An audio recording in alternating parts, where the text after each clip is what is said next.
the setup, to Rachel's point, is really intentional because it helps us stay organized throughout the week, right? Like everything has a home, everything has a place. We're able to look at the inventory and see how things are progressing through the week, especially when it comes to swag, right? In some cases, you don't want to give all the swag out on the first day or second day of the conference. You want to make sure that you have stuff to give away throughout the remainder of the event.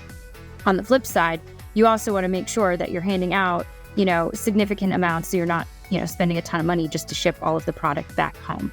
So for us, the way that we set this up not only benefits the meetings and events team, but also allows for our marketing partners and other partners supporting the programming on site to be self-service too. Great events create great brands, and it takes a village to put on an event that engages, excites, and connects audiences to your brand. And we're that village. I'm Alyssa. I'm Paulina. And I'm Rachel.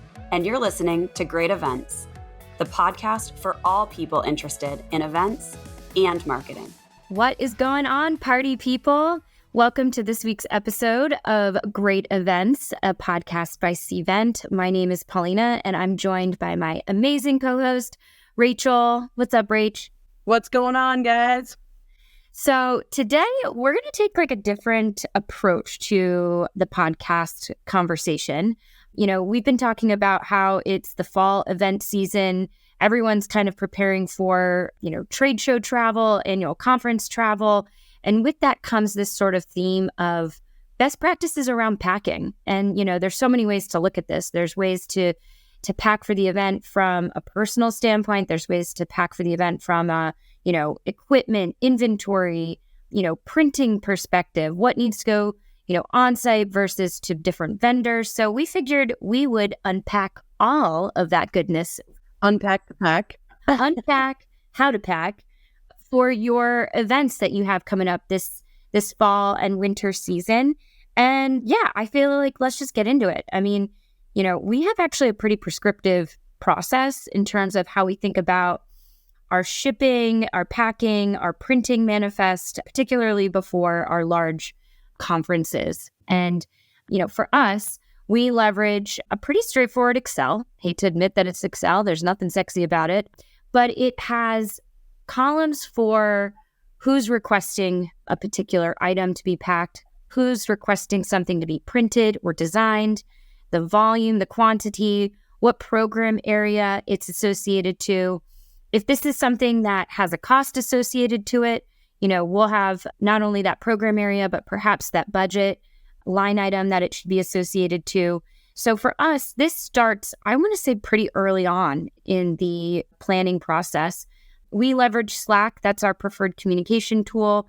And essentially, we pin this file to the Slack channel, and all of our core team members who either lead a program area, support a program area, contribute to the content for a program area, they all have access to this file. And it's a really great resource for us to, look to see, is there anything missing from a collateral perspective. We try to limit, obviously, a lot of our printing needs just to have a more sustainable event experience. But, for some of our training programs, we offer a workbook, right? And so those workbooks need to be sent to our printer and shipped on site. And so there's a dedicated effort for that. And we want to make sure we're, as, like I said, scientific around tracking all of it to ensure that all of the good materials, materials, and quite frankly, some of the particular needs to host the event, right? Signage, some of the particulars for our staff office,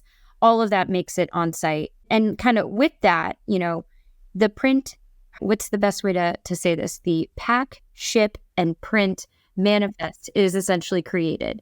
And so with that, we create all of our shipping labels, and we have something to refer back to if there's an issue on site and we're unable to track something down, which inevitably we all know the pain of that and what that experience is like when you don't have a tracking number. Rach, anything to add there as it relates to sort of like our pre-event process? Yeah. Pack the ship manifest. Yes, definitely. We do a lot of ordering, very calculated ordering for on-site. And then we set it up in a very meticulous way when we're in our staff office. And I think for me, it's like peace of mind, but it's also just helpful for the rest of the staff that's there because it's very well organized and clearly labeled. So I would break down our kind of war room or command center, if you don't prefer the term war room, command center into, a couple different areas so that it's easy. Once somebody walks into our war room or command center, they know exactly where they're going and what they're looking for because we have it clearly labeled. Our command center is kind of extensive. We have a lot of different teams that sit in there to start with. We have obviously our core logistics and planning event design team that also sits with our event marketing and event tech team. And then we have kind of two other sections. We have, call it our creative and production services side. And that's anything from video editing to, on-site support from a tech production standpoint, streaming oversight, and then our creative designers sitting in one area. And then the other areas, all the content folks and sales enablement people that help us with the great content that we produce. Now, on another level, we also have like everything from the print ship manifest that supports our people. And we kind of break it down into a couple of different areas. And we like to print out labels that we paste on the walls. Sorry, hotels. We try to use friendly tape, but we put it on the walls to make sure people know where all the areas are. And I kind of break it down into a couple different areas. So we have first, which is my favorite and a lot of people's favorite, is the wellness area. And that can be different snacks, mints, gum, safety pins, hairspray, basically anything that you could have for powdering your nose all the way up to cough drops, right? So we really think through all the on-site needs from not just like our team, because our team obviously needs dry shampoo, all the time, but that up to Tylenol, things for your feet, and the occasional wine, but don't tell anybody, those types of things we have in the wellness area. So that's a popular one.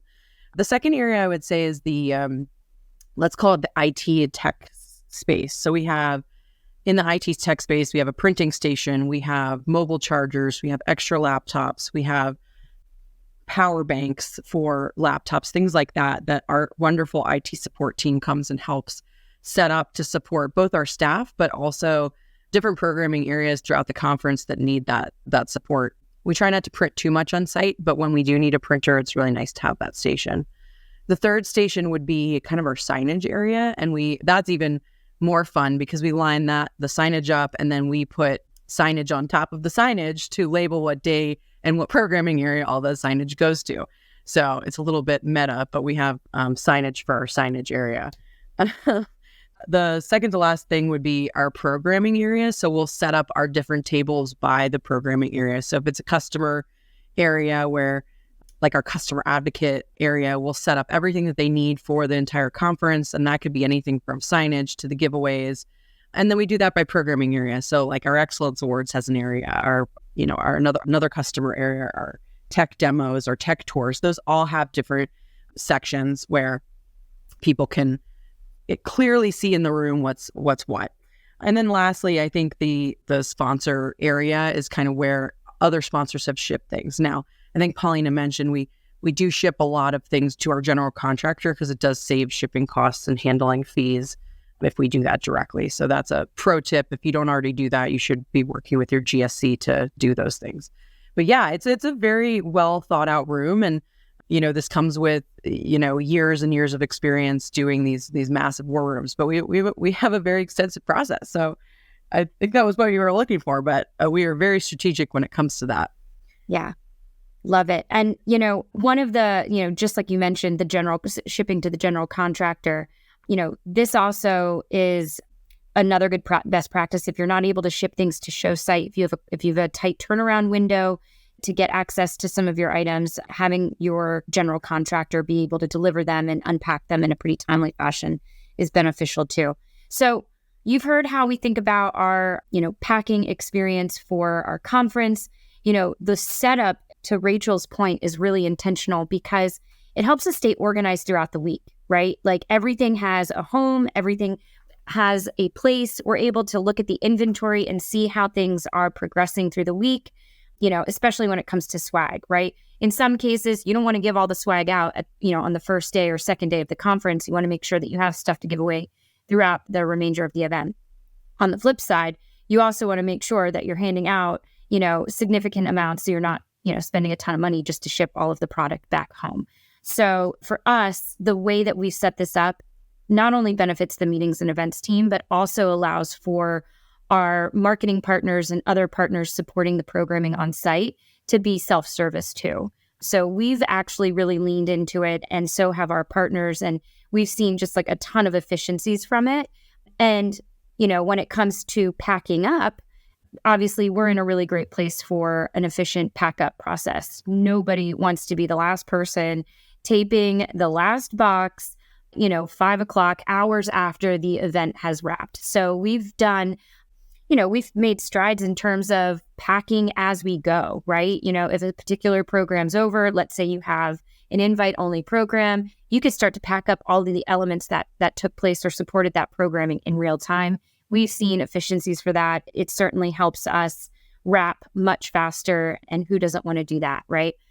As we're kind of talking about it, I feel like we also have our own sort of personal best practices when it comes to, preparing and packing for days on the road, international travel. I think it'd be kind of fun, Rach, if we kind of rounded out this week's episode with maybe our top 3 to 5 personal packing best practices. What do you think? Yeah, that's great. I also want to share with our listeners maybe our personal packing list, because don't call it OCD, because it's just efficient, and we're planners, and we know we travel a lot. And so we know we need certain things. But, for me, I was joking with Paulina that I alternate between suitcases, and one is always packed at all times with the things that I always travel with, so that saves some time, but also maybe just laziness. I say it's efficiency as opposed to laziness. But Paulina and some of our other people on the team in marketing are very similar in the fact that, like, some people I know have made spreadsheets of what they're packing and daily lists or even PowerPoints of all the things. And I'm like, that's a little too much. I am a Post-it note or a index card gal, and I lay it out on my bed so I know exactly what outfits are going which day. But personally, these are some like must pack, cannot live without things that I bring to. And I don't know if I can narrow it down to 3, but a portable speaker is my number one. I have to have music in my life at all times to get me pumped up. So I always carry like a tiny little JBL. Those little things also are Bluetooth speakers that we've used in the past to jump on Zoom calls with. So it also help tech support some stuff, but also, bathroom dance party while doing makeup at 6 a.m. And I'm sure my neighbors love me. We do. Yeah. And that is number one. Number 2 would be some fresh sneaks. I'm loving the trends of people. I know men have had the luxury of wearing these awesome sneakers for years, but now that it's a trend with women to wear at industry conferences, I'm eating that up, and it's just the best, especially for, when you're walking long distances in Vegas and things like that. It's really nice to have those. So that's a must have on my pack list. And the last thing would just be like my assortment of wellness things. I have a whole like, call me Walgreens Rach or Pharmacy Rach, because I'm always packing all of the things. I have any given time, all the different drugs that I would need, Tylenol, things like that. And then I have all the eye patches, all of the creams, and I'm packing them in smaller capacities, right? I'm not packing my entire life, but I have, call it my personal DOP kit that always has these things in it. But the under eye patches, the wellness things, anything to do with like, foot readiness in the morning, I'm also packing that too. So yeah, I've got a lot of fun things up my sleeves, and I'll probably link it on the packing list so people can see all the different things that I don't forget to pack at events. Love that. When I think about mine, Rach, I'm actually inspired by one that I think you started a couple of years ago, but it's more of like a tech thing. Didn't you get an extension to your laptop where it has multiple screens, get like fans out? We should link to what that is too, because that's like huge in terms of giving yourself multiple screens to work off of instead of just the one screen on your laptop. I need to get one of those. So I'm going to add that to my purchase list for my next travel.